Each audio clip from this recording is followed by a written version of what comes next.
Meus irmãos, abra sua Bíblia. Mateus capítulo 5, verso 1 e verso 2. Amém? Jesus ensina a sermos diferentes. O Sermão do Monte, ele tem como objetivo nos ensinar, nos instruir a sermos cristãos, discípulos diferentes, em todos os sentidos. E nós precisamos, irmãos, aprender com a palavra do Senhor, com o desejo do Senhor, com as instruções do Senhor, a sermos diferentes. Nós não podemos ser mais um, ou igual a todo mundo. Não podemos nos conformar com esse mundo, conforme Paulo escreve na sua carta aos Romanos. Temos que ser diferentes. E é isso que eu gostaria de abordar nesta noite.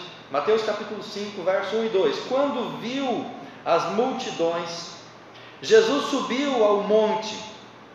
Havendo se sentado, seus discípulos se aproximaram, e ele começou a ensinar-lhes, dizendo: bem-aventurados.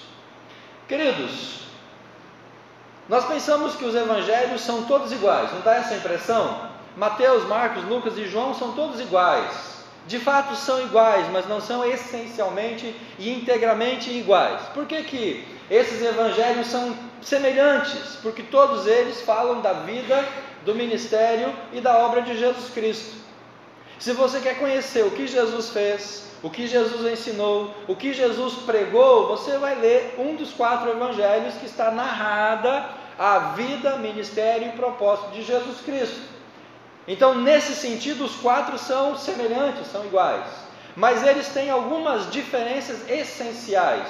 Por exemplo, Marcos foi escrito visando os gentios, os que não eram convertidos, os que não conheciam a lei judaica e não conheciam muito da palavra de Deus, os gentios e também os romanos. Por isso, Marcos não cita profecias do Antigo Testamento. O evangelista não se preocupa com essas profecias. Jesus é apresentado em Marcos como um bom romano, um homem de atitude, um homem de ação, um homem de energia. Marcos é o mais curto de todos os 4 evangelhos, 16 capítulos, porque foi destinado aos gentios, aos romanos. Mateus é o maior, tem 28 capítulos, porque foi destinado aos judeus. Quando você faz, por exemplo, uma atividade na igreja e convida pessoas não crentes, você tem que ter o cuidado para não alongar muito a programação, porque a pessoa que não tem uma vivência, um hábito de estar muito tempo numa atividade religiosa, num culto, normalmente a pessoa tem a ideia de que culto é 1 hora, então se passar de 1 hora, a pessoa já fica preocupada e talvez ela não retorne mais.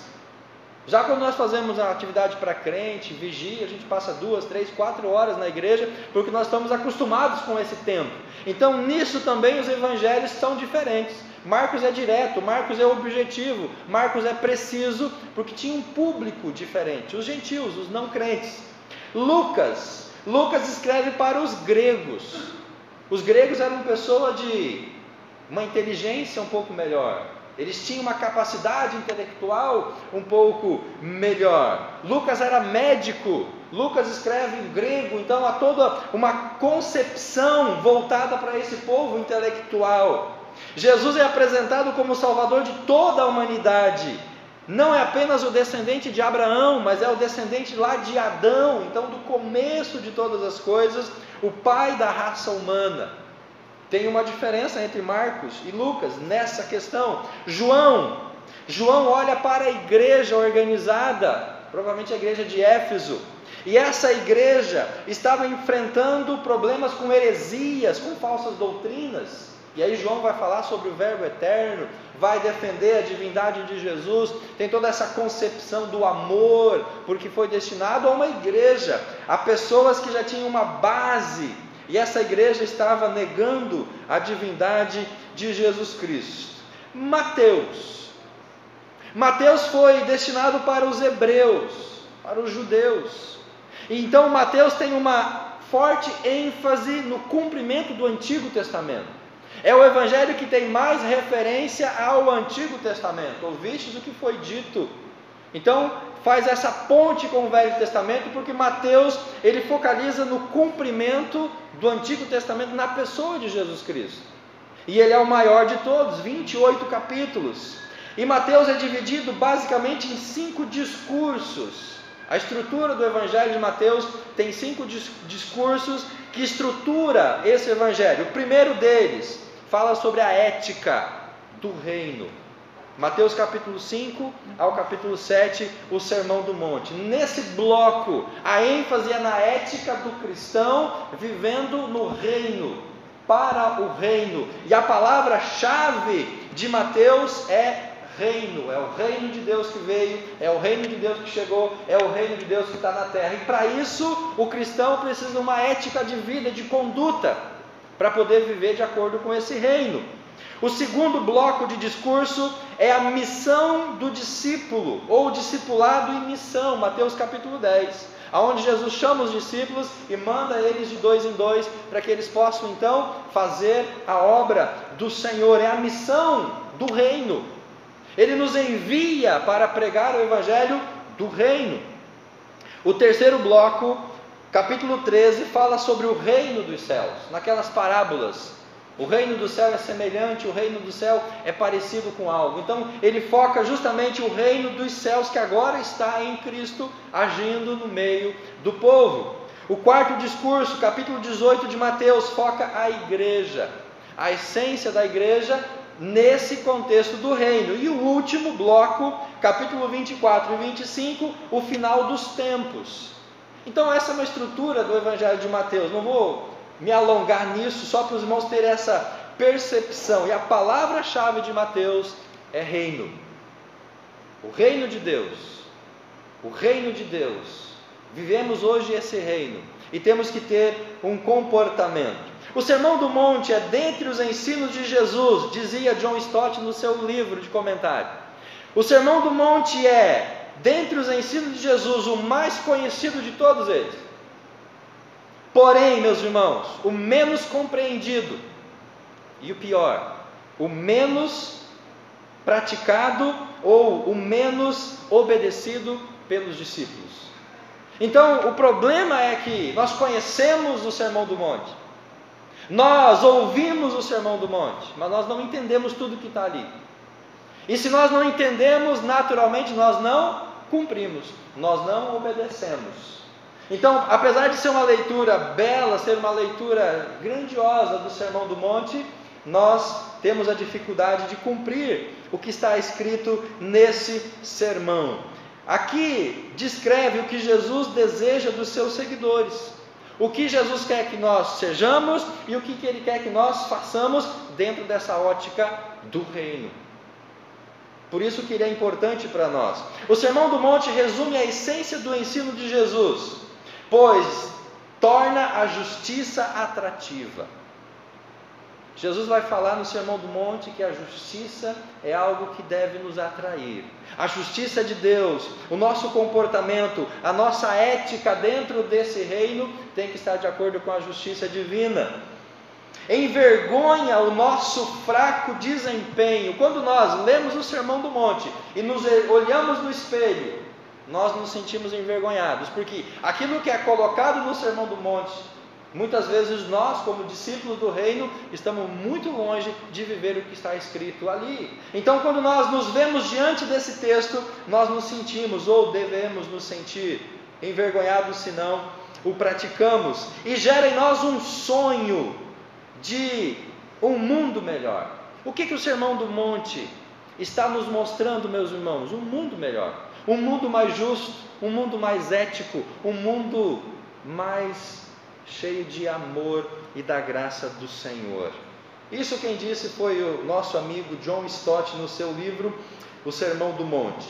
O sermão descreve o arrependimento, a retidão necessária para o cidadão do reino.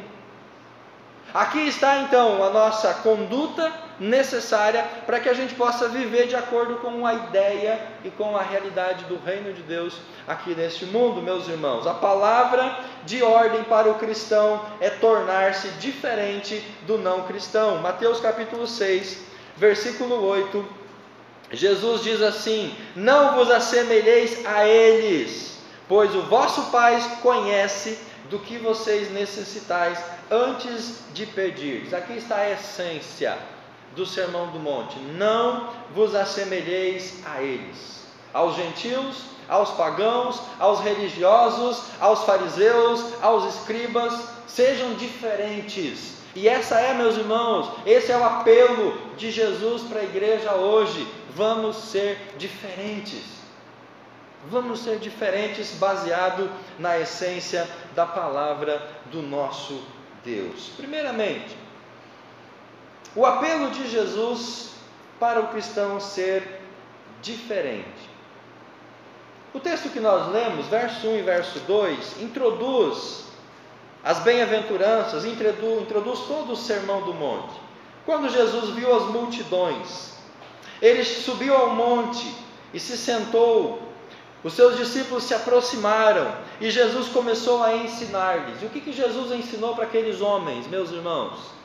O que Jesus estava dizendo para aqueles homens? Olha, a partir de agora, vocês vão ser diferentes.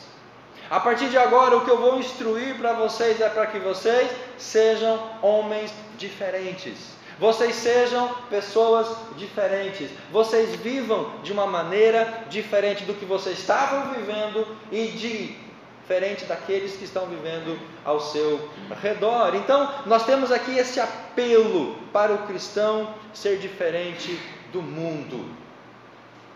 Nós temos, meus irmãos, de alguma forma viver diferente do que o mundo está vivendo. E essa diferença não é o que você vai vestir. Muitas igrejas tentam se tornar diferentes pela vestimenta. A vestimenta não é um padrão de diferença, meus irmãos. O que nós comemos talvez não é o padrão de diferença entre o cristão e o não cristão. A diferença que Jesus nos convida a viver é de essência, é de caráter, é de conduta, é uma diferença no nosso comprometimento e no nosso comportamento cristão.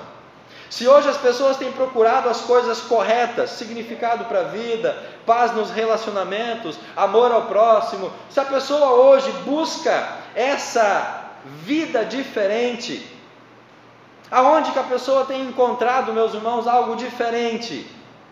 Talvez não é na igreja. Porque muitas vezes a pessoa quer ser diferente, mas ela busca a igreja, e a igreja é igual àquilo que ela vive lá fora do mundo. Ou as pessoas da igreja têm o mesmo hábito, o mesmo costume, o mesmo estilo de vida do que as pessoas que estão lá fora. Então ela vem para a igreja para buscar algo diferente, algo que faça sentido, algo que de fato impacte a sua vida, mas a igreja não está vivendo essa diferença que a pessoa às vezes espera de nós. Porque não se engane, meus irmãos, quem está lá fora olha para nós com o olhar de que nós somos diferentes. E nenhum comentário poderia ser mais prejudicial para nós cristãos do que as palavras. Mas você não é diferente das outras pessoas? Você já ouviu isso de alguém? Ou você já ouviu alguém falando isso em relação a qualquer crente em Jesus Cristo? Mas eu pensava que vocês eram diferentes, mas eu achava que vocês eram diferentes, mas eu acreditava que você era diferente das outras pessoas. É isso, meus irmãos, que as pessoas que estão lá fora esperam de nós, algo diferente. Porque se nós agirmos como as outras pessoas agem, que diferença nós estamos fazendo?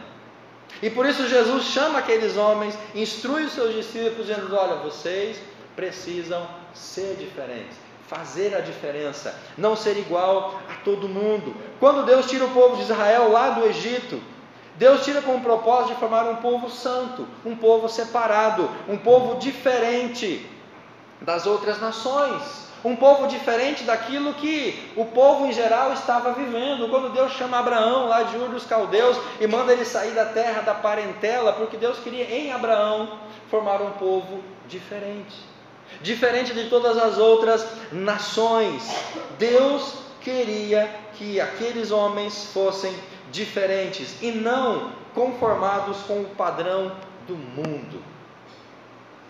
Nós, como crentes, nós, como igreja, precisamos, meus irmãos, ser diferentes. Diferentes dos gentios, dos pagãos. Por quê? O Sermão do Monte vai dizer para nós que os gentios e os pagãos, eles amam e saúdam uns aos outros. Eles são unidos entre eles.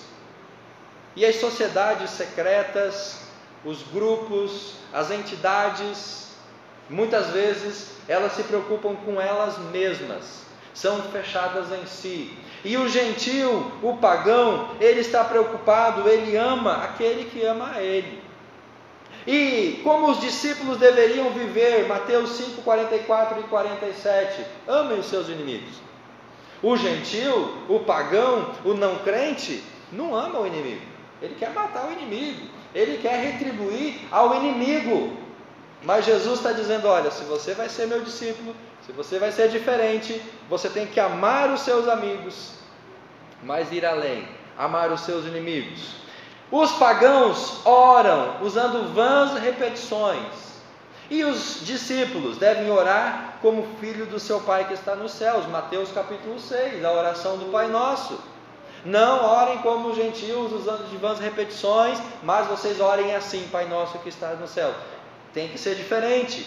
Terceiro, os gentios buscam as suas necessidades, olham para o seu próprio umbigo, e os discípulos devem buscar o reino de Deus e a sua justiça, Mateus capítulo 6, verso 33. Somente, irmãos, exemplificando essa diferença do discípulo com o pagão, com a pessoa que está no mundo, com aquele que não é crente. Agora, tem uma outra questão de diferença. Devemos ser diferentes dos judeus religiosos. E quem eram os judeus religiosos? Os escribas. Quem eram os escribas? Eram as mentes teológicas, pensantes daquela época. Os escribas eram estudiosos, estudados da palavra, da lei, mas eles usavam de sutilezas, de artifícios, de artimanhas, em discussão de casos práticos. Por exemplo, quando a mulher foi pega em adultério, o que os homens escribas e fariseus fizeram? Colocaram diante de Jesus e falaram assim, olha, a lei, porque nós estudamos, nós fizemos seminário, nós temos estudo, fizemos pós-doutorado, nós conhecemos, a lei manda apedrejar essa mulher. E o que o Senhor diz sobre isso? Então, os escribas, irmãos, eles eram essa gente estudiosa, entendida da lei, mas que usava de artifícios, de artimanhas, e negligenciava o amor, a graça e a misericórdia. Tinha um outro grupo, os fariseus. Não eram teólogos, não eram estudiosos da lei, mas eram grupos de leigos, piedosos, pessoas da sociedade, mas com uma piedade hipócrita.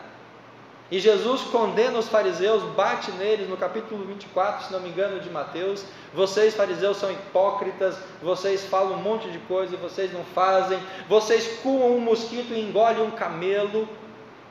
Eram religiosos, meus irmãos, e Jesus diz, olha, você é meu discípulo, você tem que ser diferente da pessoa religiosa, daquela beata que está na igreja todos os dias, mas tem briga, tem rixa com os vizinhos, fala mal de todo mundo. Aquela pessoa que na igreja é uma coisa, mas fora da igreja é outra. Meus irmãos, cuidado com os religiosos, e seja diferente do religioso. Jesus não quer que você seja religiosa, Jesus não quer que você seja uma pessoa como escriba, como fariseu. Ele quer que você seja discípulo, você viva o amor, viva a ética do reino, faça aquilo que a palavra nos ensina. Resumindo, os discípulos têm que ser diferentes tanto da igreja nominal. Infelizmente hoje o evangelho, a igreja evangélica está virando uma bagunça nominal. As pessoas são crentes nominais, vão para a igreja, mas não têm um compromisso, não são salvos, não são transformados, não se converteram. Antigamente a gente falava que isso era uma questão da teologia católica, a pessoa que só vai na igreja, mas não segue o que a igreja ensina. Antigamente isso era uma desculpa, os católicos fazem isso. Mas hoje os evangélicos fazem pior do que os católicos. São religiosos, são pessoas que nós temos que ser diferentes. Tanto daquele que é incrédulo, daquele que está no mundo, daquele que não conhece nada de Deus, quanto daquele que diz que conhece, mas não vive aquilo que conhece do Senhor. Diferente da igreja nominal, como no mundo secular, diferente dos religiosos, como dos não religiosos. E nós podemos sim ser diferentes de quem não é crente e de quem se diz ou é um falso crente. Os discípulos devem viver com um sistema de valores, um padrão ético, uma devoção, as suas finanças, a sua ambição, o seu estilo de vida, no seu relacionamento, completamente diferente do mundo e diferente daquele que não é cristão. Jesus nos apela, meus irmãos, Ele nos chama a sermos diferentes. Saia daqui nessa noite com essa ideia na sua mente, no seu coração. Amanhã no seu trabalho, na sua faculdade, no seu relacionamento, em tudo que você fizer, lembre disso que eu estou dizendo a você. O apelo de Jesus para nós como discípulos é: seja diferente do não crente, daquele camarada que não está nem aí para Deus, que zomba de Deus, que escarnece de Deus, que faz tudo que é errado lá fora. Seja diferente daquela pessoa, mas seja diferente daquele que é religioso, daquele que de fato não vive a ética e o padrão. Segundo lugar, para quem o sermão foi escrito? Para quem que esse texto foi destinado? Na pastoral que está no boletim tem o extrato do que eu vou falar agora, então você pode depois conferir lá na pastoral que está no seu informativo. O versículo 1 começa com a expressão: vendo Jesus as multidões. Multidão essa que passou a acompanhar Jesus a partir do ensino, da pregação e da cura que Jesus realizou na Galileia. Mateus capítulo 4, verso 23. Olha o que o texto diz: percorrendo Jesus toda a Galileia, ensinando nas sinagogas, pregando o evangelho do reino, curando todas as doenças e enfermidades entre o povo. O que aconteceu? Verso 25: a sua fama se espalhou por toda a Síria, e começaram a trazer gente que sofria de várias doenças, tormentos, endemoniados, que tinham ataques, os paralíticos, e Jesus curou todo mundo. Verso 26, 25, então as multidões começaram a seguir Jesus, procedente da Galileia, Decápolis, Jerusalém, da Judéia e do outro lado do Jordão. E essa multidão viu Jesus subir no monte, essa multidão foi atrás de Jesus, lá no alto daquele monte. Mas, meus irmãos, não resta dúvida de que o ensino de Jesus é direcionado não à multidão, porque o texto diz no versículo 1: havendo-se sentado, seus discípulos se aproximaram. Verso 2 de Mateus capítulo 5: e ele começou a ensinar-lhes aos discípulos. Então a essência do Sermão do Monte foi destinado para aqueles homens, para os seus discípulos. Os primeiros deles foram recrutados, antes aqui no capítulo número 4, verso 18 a 22, Pedro, Tiago, João, aqueles 4 irmãos que estavam pescando. Então esse ensino é voltado para esses homens, esses discípulos. Pedro, André, João e Tiago foram recrutados à beira-mar, capítulo 4, verso número 18. Andando às margens do mar da Galileia, Jesus viu 2 irmãos, Simão Pedro e o seu irmão André, estavam lançando as redes, e disse: venham após mim, eu vou fazer vocês pescadores de homens. Depois encontrou Tiago, filho de Zebedeu, o seu irmão João, e também fez o mesmo convite. E esses 4 agora começaram a acompanhar Jesus Cristo. Mateus foi chamado no capítulo 9, versículo 9. Mateus estava na coletoria, Jesus disse: venha e segue-me. A lista dos 12 apóstolos está no capítulo 10. Independente se aqui estavam apenas aqueles 4 ou se os outros foram chamados nesse intervalo, a direção do ensinamento, meus irmãos, foi para os discípulos. E eu quero agora fazer uma reflexão com você. O que nos interessa saber é que as multidões ouviram o sermão e se maravilharam. Lá no capítulo 7, versículo 28 e 29, quando Jesus termina o sermão, diz assim: ao concluir este discurso, capítulo 5, capítulo 6, capítulo 7, as multidões estavam maravilhadas com seus ensinos. Então aquela multidão ouviu todo o ensinamento de Jesus, pois ele as ensinava com quem tem autoridade e não como os escribas. Aquela multidão ouviu o ensinamento de Jesus, ficaram maravilhados com isso, mas, meus irmãos, o ensino foi direcionado para os discípulos. E aí vem a nossa questão prática. Na igreja hoje, para quem deve ser direcionado o sermão do pastor? Para quem deve ser direcionado hoje na igreja a mensagem? A palavra sermão eu coloquei no boletim, que é um pouco pejorativa, né? Dá sermão, bronca. A mensagem da palavra de Deus, a pregação da palavra, deve ser direcionada a quem? Ao não crente ou ao visitante? Para quem a mensagem do pastor é direcionada? Para os crentes ou para os visitantes? O que você acha? Se entendemos que o sermão é para os visitantes, pressupomos que o teor da mensagem, o conteúdo da mensagem deva ser evangelístico. Seja uma mensagem que leve o pecador ou não crente a se encontrar com Jesus, ou se confrontar com o seu pecado. Não faz sentido o pastor pregar sobre salvação para quem já é salvo, é chover no molhado. Você concorda com isso? Se eu pregar todo domingo aqui sobre salvação, você que já é salvo não vai se salvar de novo, não vai receber a Jesus outra vez. A não ser que você não fez isso ainda, aí você vai entregar a sua vida a Jesus. Mas então, meus irmãos, se nós entendemos que a mensagem do pastor é para o não crente, a ênfase deve ser na salvação, ok? Assim, os crentes, nós devemos assumir um desafio de trazer visitantes não salvos para ouvir essa mensagem. Porque se a mensagem é evangelística, nós temos que trazer pessoas não crentes para ouvir o sermão evangelístico. E aí vem uma pergunta: temos feito isso? Temos trazido os não crentes para ouvir a mensagem? Nós temos trazido pessoas não crentes para estar na igreja ouvindo o sermão evangelístico? Pastor, mas nós não temos culto evangelístico. Podemos ter. Nós temos 4 domingos por mês, fazemos 3 sermões, 3 cultos para a igreja e um culto evangelístico. E aí nesse dia você traz visitante, você traz os seus amigos. A gente faz um culto de 1 hora no máximo, né? Porque o visitante, a pessoa não crente, não está muito acostumada com 2, 3 horas na igreja. A gente faz uma ordem bem objetiva, uma mensagem evangelística. O não crente ouve a mensagem e aceita Jesus. Podemos fazer isso sem problema nenhum. Só que dentro desse conceito, irmãos, tem que ter não crentes.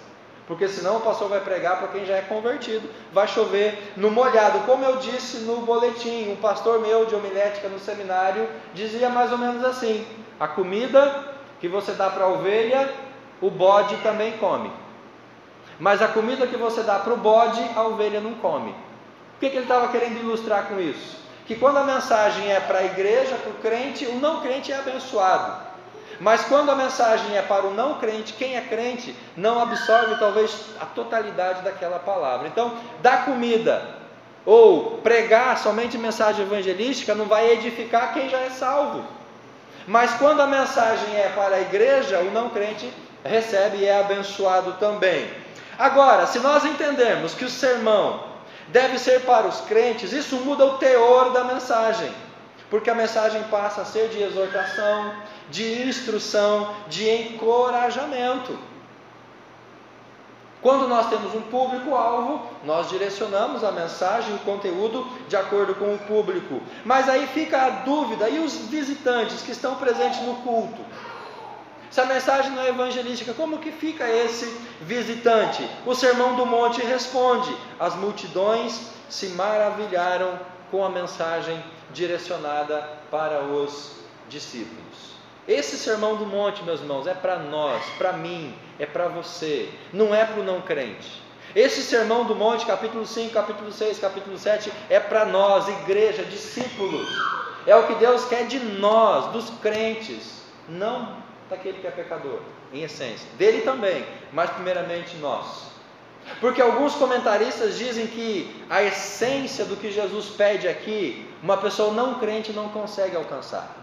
Só consegue alcançar a essência do Sermão do Monte quem já foi convertido, quem já nasceu de novo, quem já conhece a Jesus. O incrédulo nunca vai conseguir entender isso aqui, nunca vai conseguir viver o Sermão do Monte, porque o coração dele ainda não foi transformado. Para quem a mensagem no culto é destinada? O que você acha? Para a igreja ou para o não crente? Podemos fazer algo que agrade e contente a todo mundo. Podemos ter um culto evangelístico. Podemos ter um momento destinado para quem não é crente. Mas aí, meu irmão, você e eu temos que nos comprometer nesse dia trazer visitantes. Senão não faz sentido este culto. Terceiro e último lugar. O sermão é relevante para nós hoje. Dentro desses comentários, muitos dizem, olha, a essência do sermão não é relevante para o mundo de hoje. Porque o crente não vai conseguir fazer tudo aquilo que está no Sermão do Monte. Mas, meus irmãos, se não é relevante para nós, se não é importante para nós discípulos, não estaria na Bíblia, não faria parte do texto sagrado. O sermão descreve o comportamento que Jesus demonstrou, e assim também o que ele espera de cada um de nós, dos seus discípulos. Então ele é relevante para nós como cidadãos do reino de Deus. É isso que Deus quer de nós, é isso que Jesus espera de nós. Como isso é relevante para mim comigo mesmo? O seu coração, suas motivações, seus pensamentos. Quando você está afastado de todo mundo, quando você está sozinho, quando você está com o Pai, o Sermão do Monte é relevante para esse momento, para quando você está consigo mesmo, para você e você mesmo, para suas crises, para suas dúvidas, para suas motivações, para os seus pensamentos. Agora, o Sermão do Monte também é relevante na vida pública, relacionamento com o próximo, exercício de misericórdia, para promover a paz, na perseguição, agindo como sal, brilhando como luz, amando e servindo, dedicando-se à expansão do reino de Deus. O sermão é relevante para mim comigo mesmo, e ele é relevante para mim na vida pública em relação às outras pessoas. Em resumo, o sermão é relevante porque ele apresenta, primeiro, o caráter do cristão, a ética do cristão. Por isso ele é importante para nós. Cristão diferente do religioso, cristão diferente do não crente. Aqui está, no Sermão do Monte, o que Jesus espera do nosso caráter como cristão. Segundo, a influência desse cristão. Como nós vamos influenciar as outras pessoas, como sal, como luz. Então ele é relevante porque ele nos mostra o que fazer em relação aos outros, como nós influenciamos. Terceiro, a justiça do cristão. O nosso padrão de justiça tem que exceder a justiça dos escribas e dos fariseus. E aqui Jesus descreve como nós temos que fazer esse padrão de justiça. Quarto, a piedade do cristão, a vida religiosa do cristão, a vida com Jesus do cristão. A ambição do cristão, como que nós temos que lidar com essa ambição? O que nós temos que ambicionar? Mateus 6, o reino de Deus e a sua justiça. Sexto, os relacionamentos do cristão. Como nós temos que nos relacionar como cristão, está registrado aqui. E último, a dedicação cristã, a nossa vida com Deus, a nossa caminhada com o Senhor. O Sermão do Monte é prático, e o padrão de conduta descrito pode ser atingido por mim e por você hoje. Ah, pastor, mas o Sermão do Monte pede muita coisa. Ele vai além, ele é muito pesado. Por exemplo, capítulo 5, a partir do 27. Eu, porém, vos digo, verso 28, aquele que olhar com desejo para uma mulher já cometeu adultério no coração. Pastor, isso é impossível. Nós nunca vamos conseguir fazer isso. Esse padrão é muito elevado e nós não vamos conseguir atingir esse padrão. Nós conseguimos, meus irmãos, nós podemos e nós devemos, porque é isso que Deus quer de nós.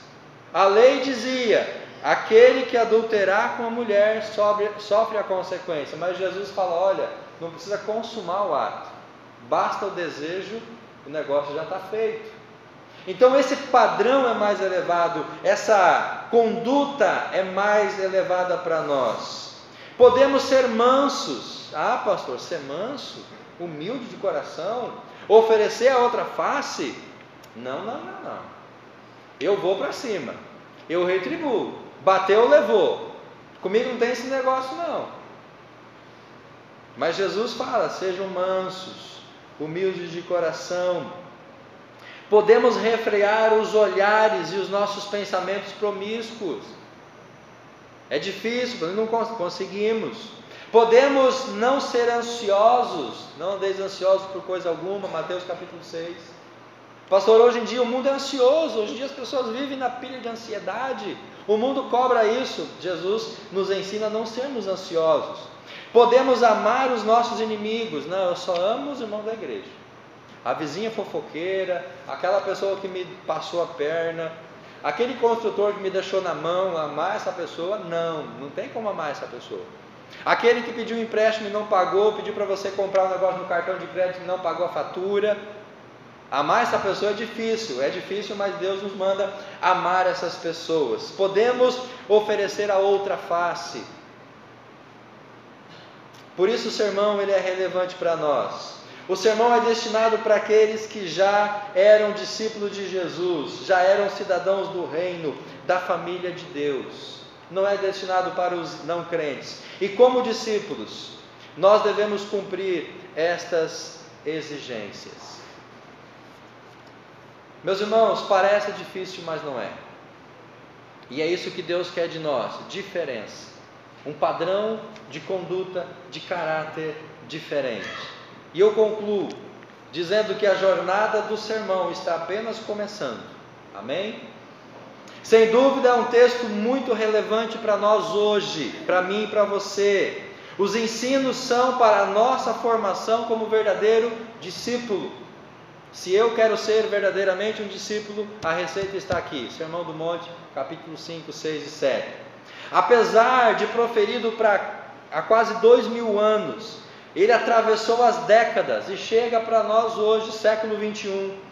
E se nós somos discípulos, devemos nos ver sentado aos pés de Jesus e ouvindo a voz de Jesus ao nosso ouvido, ao nosso coração, como foi lá no alto daquele monte, aos ouvidos daqueles discípulos.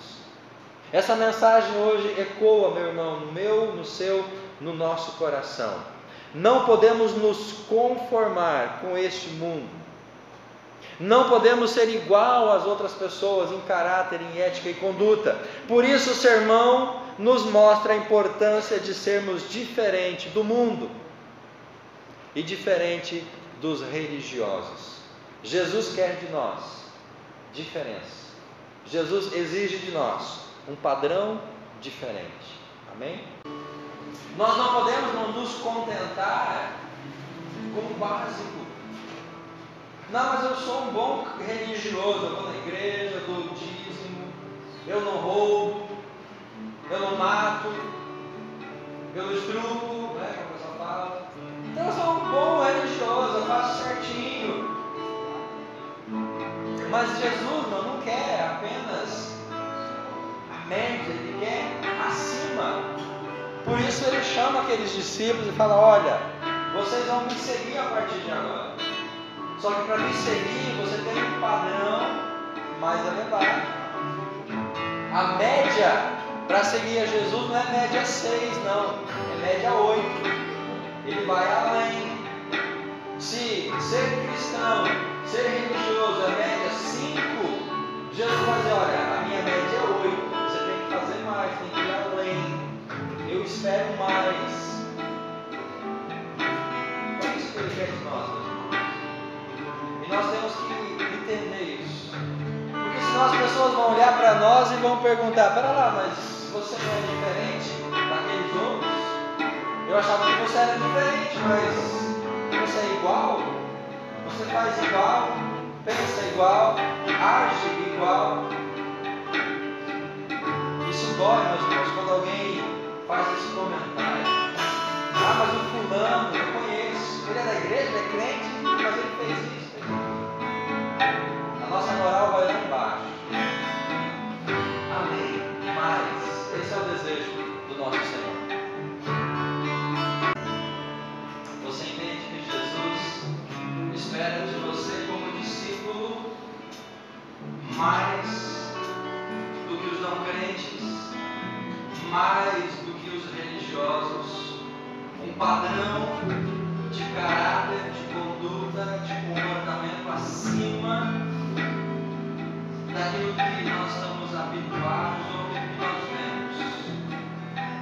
Ele quer que nós vamos. Se você quiser se comprometer nesta noite e dizer a partir de hoje, Senhor, eu entendo que o Senhor quer que eu seja diferente, que eu preciso fazer mais, viver mais, verdadeiramente discípulo. Você pode orar comigo nesta hora, no seu momento com Deus agora, irmão. É hora de você assumir esse compromisso.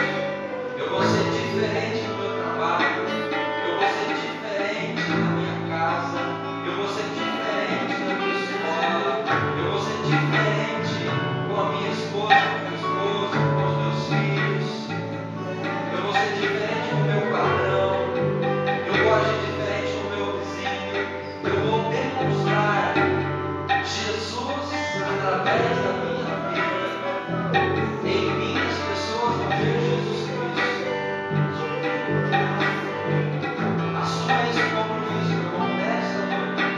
Se você ainda não está fazendo isso, além mais do que nós temos feito, para o nome de Jesus, a nossa oração é de comprometimento nesta noite. Comprometimento de sermos diferentes nas palavras, nas atitudes, nos gestos, no nosso comportamento, na nossa conduta. Nós entendemos que Jesus nos chama, nos assenta e nos ensina e nos diz: seja um cristão diferente. Viva uma vida diferente. Um padrão de amor, de perdão, de justiça e de comunhão. Nessa noite, Pai, nós queremos nos comprometer como igreja a sermos diferentes, a vivermos Jesus de uma maneira diferente e assim glorificarmos o Teu santo nome. Saindo do comodismo, saindo, ó Pai, de uma vida cristã morna, uma vida cristã apenas religiosa, mas uma vida cristã impactante, vibrante, uma vida cristã empolgante, Deus. Como discípulos, queremos viver isso. E queremos aprender com o sermão